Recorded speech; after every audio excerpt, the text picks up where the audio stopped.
All right, so we will call Filtlong now. So I'll say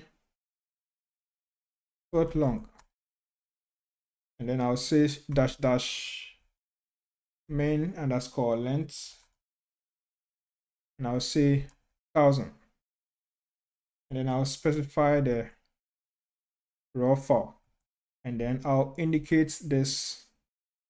So this one, we are going to output this to a file. Now I'll indicate the file name again.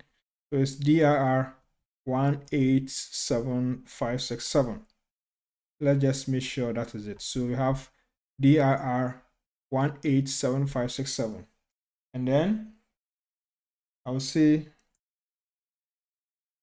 dot filtered dot skill.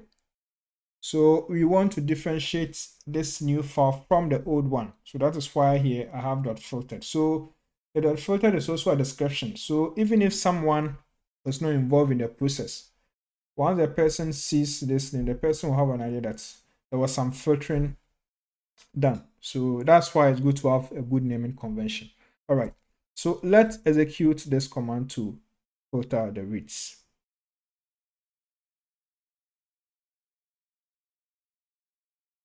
All right, filtering has been done. So let's do an ls, and we are going to find that file also here. So this is the new file, the filtered reads.